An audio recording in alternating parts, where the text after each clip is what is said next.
Hello students, welcome to Gnan Manjari Vidyapeeth Online Education. I am Abhishek Goswami. I hope that you all are fine and safe at your home. So in the last lecture we have discussed about arrival of European companies to our India, and in the today's lecture we will discuss about relation between Indian rulers and British East India Company. So let's get started the topic. Okay, so in the last lecture we have discussed about arrival of Europeans in India, and in the today's lecture we will discuss about relations between Indian rulers and the company.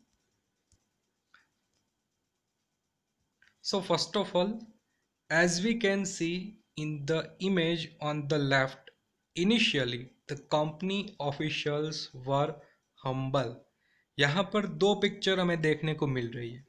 ये जो पहली picture है, left side पे picture है, यहाँ पर हमें देखने को मिल रहा है कि जब भी ईस्ट इंडिया कंपनी हमारे इंडिया में आई थी, स्टार्टिंग में ये सभी काफ़ी हम्बल थे, काफ़ी काइंड पीपल थे।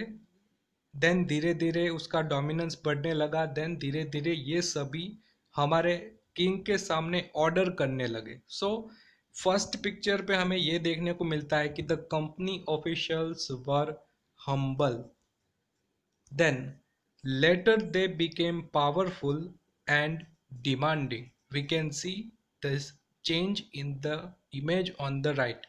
So यहाँ पर राइट साइड पे हम देख सकते हैं कि ब्रिटिश ईस्ट इंडिया के कंपनी के ऑफिशियल से ये पावरफुल हो गए और किंग है उस पे ऑर्डर करने लगे, डिमांड करने लगे। सो ये चेंजेस हमें दो टाइम के बीच में देखने को मिलता है कि स्टार्टिंग में European officials, British east India company के ऑफिशियल्स काफ़ी हम्बल थे, काफ़ी रिस्पेक्ट करते थे हमारे किंग की। बट सेकेंड पिक्चर में हम देख सकते हैं कि काफ़ी पावरफुल हो गए, काफ़ी डिमांड करने लगे थे।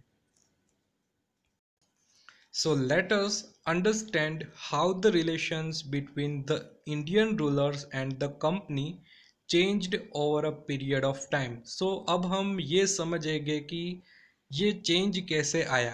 Like initially ये सभी humble थे, but later ये सभी डिमांड करने लगे। तो ये चेंज किस तरीके से आया, अब हम इसके बारे में लर्न करने वाले हैं। Okay, so one by one अब हम क्वेश्चन देखते हैं कि how did the company officials misuse the right to duty free trade. So यहाँ पर एक क्वेश्चन है कि कंपनी ऑफिशियल्स ने जो ड्यूटी फ्री ट्रेड करने की जो राइट थी, मीन्स उसको एक राइट दिया गया था कि आप हमारे इंडिया में ड्यूटी फ्री ट्रेड कर सकते हो। लाइक आपको कोई एक्स्ट्रा टैक्सेस देने की ज़रूरत नहीं होगी। तो कंपनी ऑफिशियल्स ने इसका किस तरीके से मिसयूज़ किया। एंड मैं आपको ये भी बताना चाहता हूँ कि ये जो ड्यूटी फ्री ट्रेड की परमिशन है, ये मुगल एम्परर थे जहांगीर, इसने ये परमिशन दी थी कि आप हमारे इंडिया में ड्यूटी फ्री ट्रेड कर सकते हो। सो the company officials misuse the right to duty free trade by carrying out private trade on the side without paying trade duty. So company officials ने इसका मिसयूज किस तरीके से किया कि उसने प्राइवेट ट्रेड करना स्टार्ट कर दिया। एंड इससे क्या होगा कि कोई ड्यूटी नहीं देनी पड़ेगी, कोई अदर टैक्सेस कोई रीजन के जो किंग है उसको नहीं देना पड़ेगा। सो कंपनी ने इस तरीके से मिसयूज किया, प्राइवेट ट्रेड करना स्टार्ट कर दिया। Then second question, why did the nawabs of Bengal deny concessions to the company.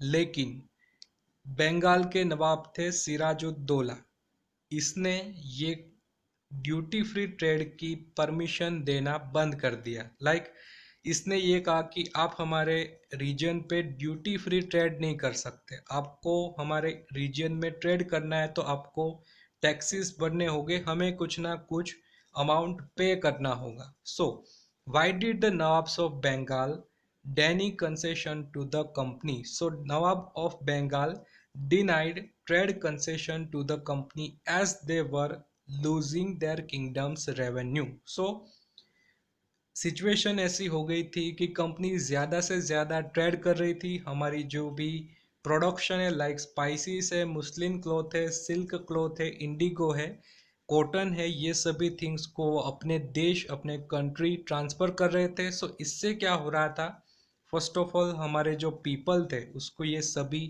Things नहीं मिल रही थी। ये सभी थिंग्स कहाँ पर जा रही थी, यूरोपियन कंट्री में। एंड इससे किंगडम था, जो स्टेट था, उसका रेवेन्यू है ये कम आने लगा। So they were losing their kingdoms revenue. And इसी के कारण बंगाल के नवाब ने ये कहा कि आपको ड्यूटी फ्री ट्रेड की परमिशन आपकी कैंसिल कर देते हैं। आपको हमारे इंडिया में अगर ट्रेड करना है तो आपको कुछ ना कुछ अमाउंट पे करना होगा।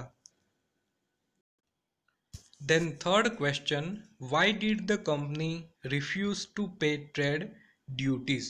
So कंपनी ने मना कर दिया कि हम ट्रेड ड्यूटीज नहीं पे करेंगे। सो इसका रीज़न क्या है? So the company refuse to pay trade duties because it would affect its profit. Company ने मना कर दिया क्योंकि ये कंपनी के प्रॉफिट के लिए काफ़ी प्रॉब्लम समान था कि कंपनी अगर ट्रेड ड्यूटीज भरेगी तो उससे उसको कम प्रॉफिट होगा। एंड कंपनी ये नहीं चाहती थी कि उसको कम प्रॉफिट हो, कम मनी अपने कंट्री ट्रांसफ़र करे। सो इसीलिए कंपनी ने ट्रेड ड्यूटीज भरना रिफ्यूज़ कर दिया। Then let's move to further.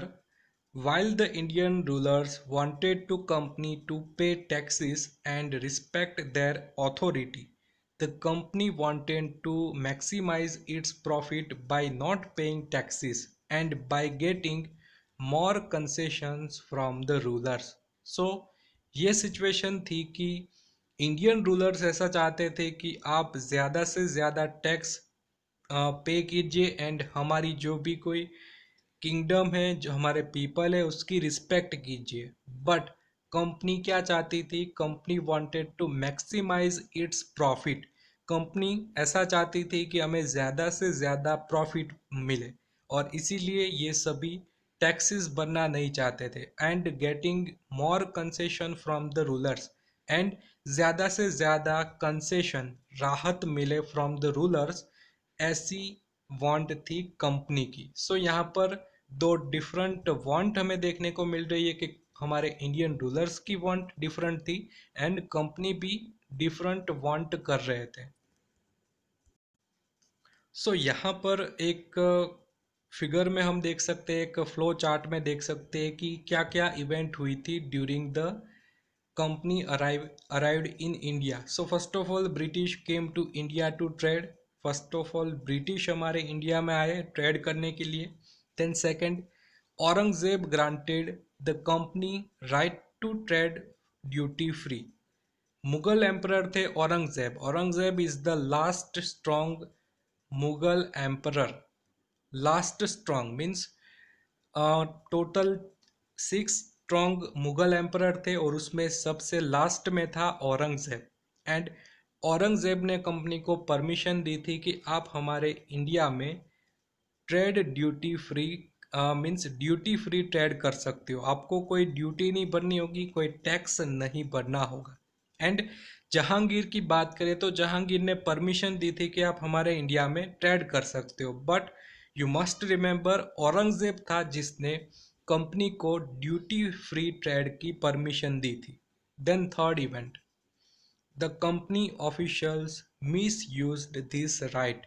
और कंपनी ऑफिशियल्स ने इसका मिसयूज करना स्टार्ट किया, ज़्यादा से ज़्यादा ट्रेड करके ज़्यादा से ज़्यादा रिसोर्सेज अपने कंट्री में ट्रांसफ़र कर दिए।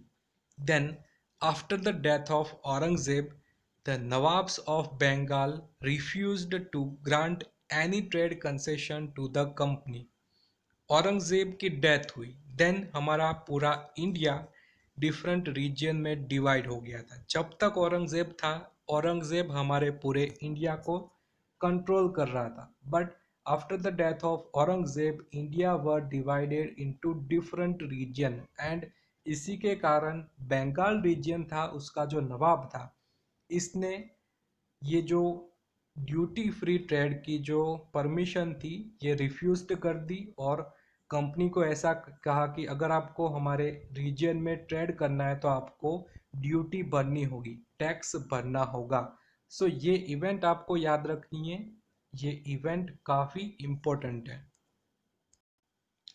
Then let's move to practice question 4.2।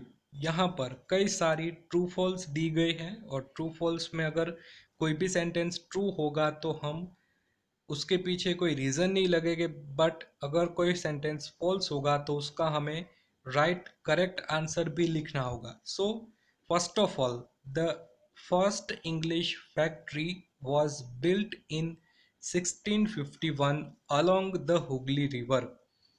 First sentence ये है कि first English factory, English people के द्वारा फर्स्ट फैक्ट्री बिल्ट की गई थी इन 1651 along the Hooghly river. Hooghly river के आसपास इंग्लिश फैक्ट्री है, ये फर्स्ट टाइम बिल्ट हुई थी। So this is right sentence.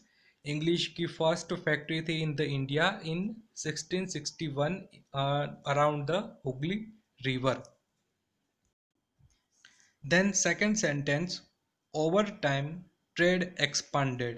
The company began building a warehouse around the settlement in 1696।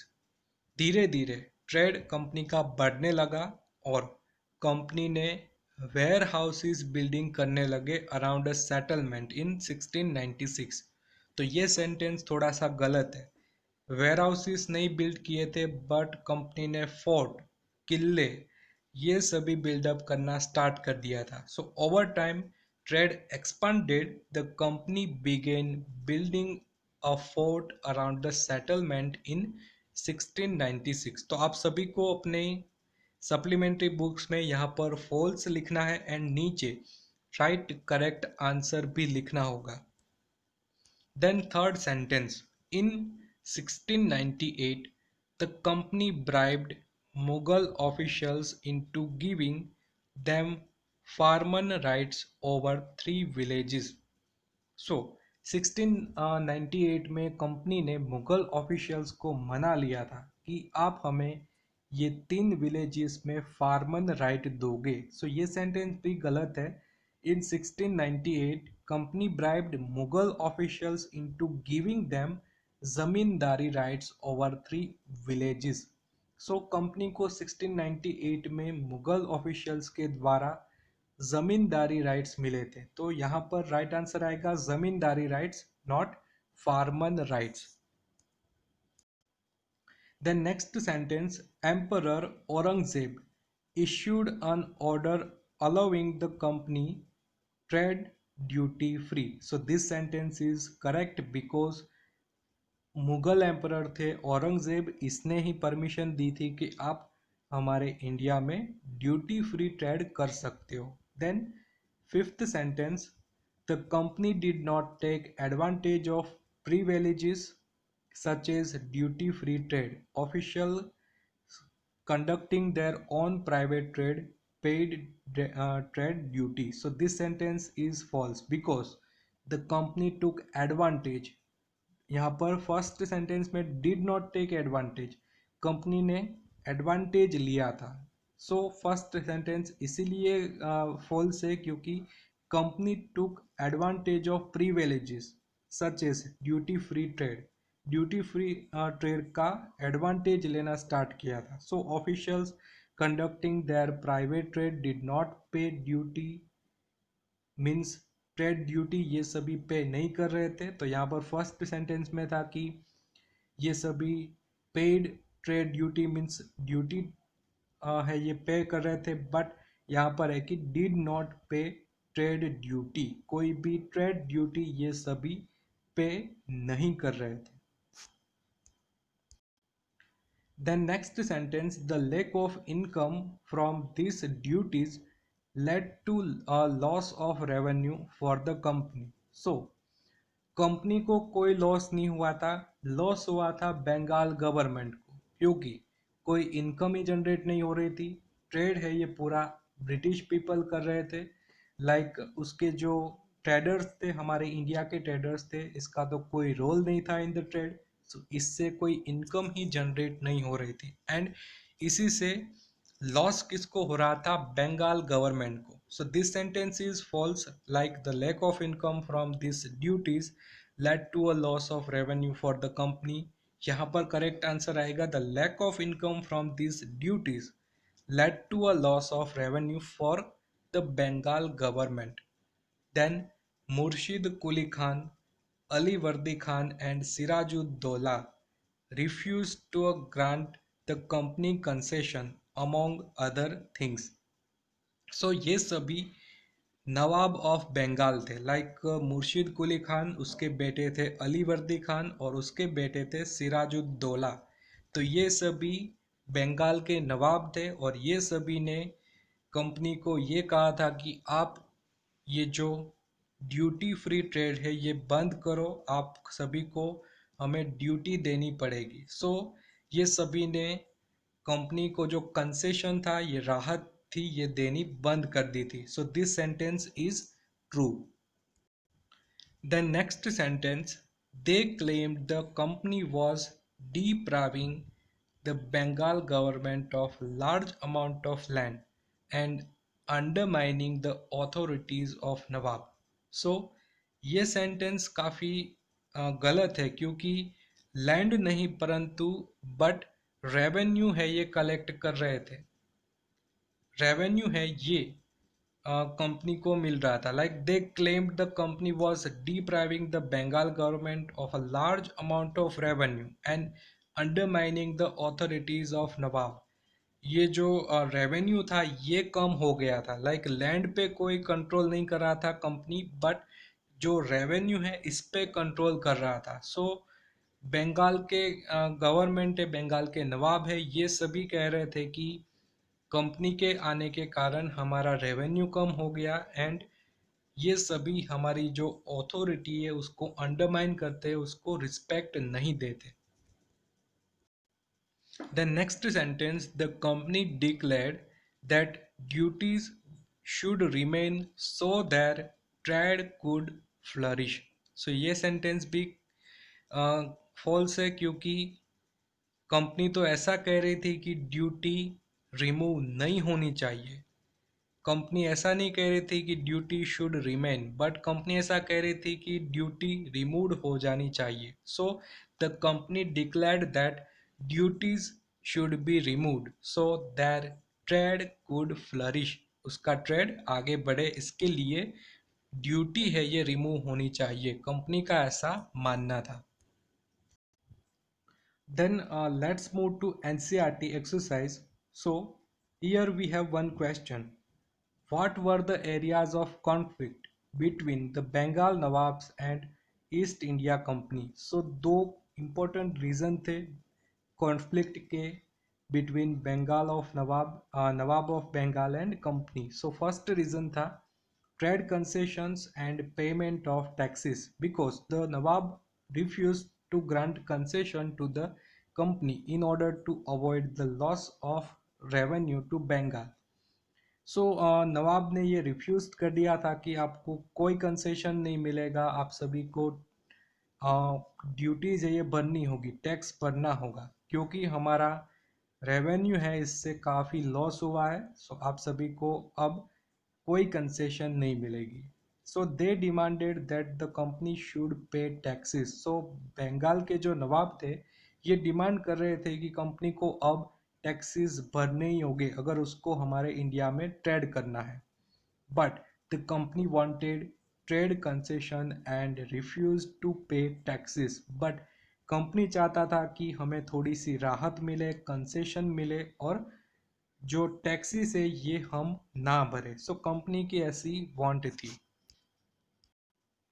Then second point की बात करें, expansion of power. The company wanted to expand its trade by enlarging its settlements, building forts and buying up villages. So company expansion में मानने वाली थी. ये मानती थी कि हमारा ट्रेड बढ़ना चाहिए और इसके लिए उसने सेटलमेंट्स, फोर्ट बिल्ड किए थे और कई सारे विलेज है उसको तो बाई कर दिया था, उसको खरीद लिया था. सो कंपनी कई सारे विलेजेस को कंट्रोल भी कर रही थी. Then whereas the Nawab stopped the company from extending its fortifications. And नवाब ये कंपनी को रोकना चाहते थे कि आप अपना पावर ये एक्सपांड ना कर पाओ. So the Nawab felt that the company undermined their authority by not following their orders and by writing disrespectful letters to them.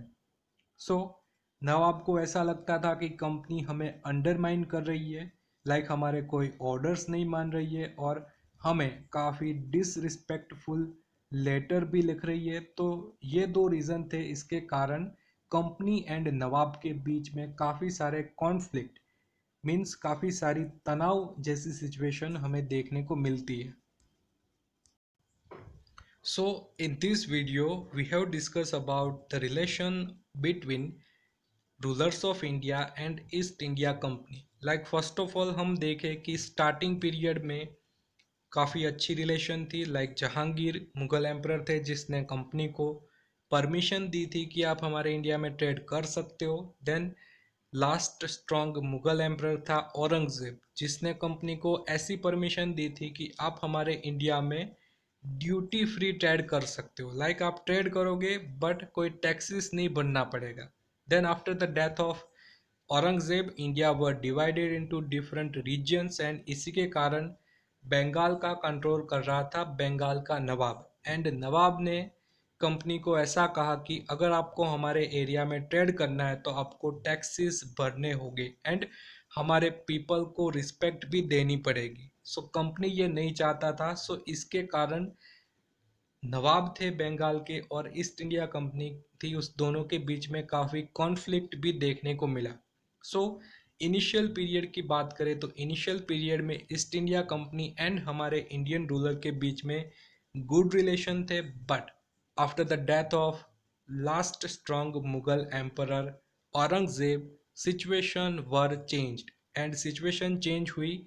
इस तरीके से हुई कि नवाब एंड ईस्ट इंडिया कंपनी के बीच में काफ़ी एनमिटी वाली सिचुएशन होगी, काफ़ी सारे कॉन्फ्लिक्ट भी होते हैं and this conflict led to battle of Plassey. And ये कॉन्फ्लिक्ट धीरे धीरे बैटल ऑफ प्लासी के लिए रिस्पॉन्सिबल होने लगे. लाइक नेक्स्ट वीडियो में हम बैटल ऑफ प्लासी के बारे में देखने वाले हैं. सो बैटल ऑफ प्लासी में बंगाल के नवाब थे सिराजुद्दौला और ईस्ट इंडिया कंपनी के बीच में वॉर होती है. तो अब हम ये नेक्स्ट लेक्चर में देखेंगे. सो तब तक के लिए आप सभी को कोई डाउट हो आप मुझे कभी भी पूछ सकते हो. Like if you have any doubts regarding any topics you can ask me anytime. So now this is end of the video. In the next video we will learn about battle of Plassey. तब तक के लिए stay home, stay safe. Thank you.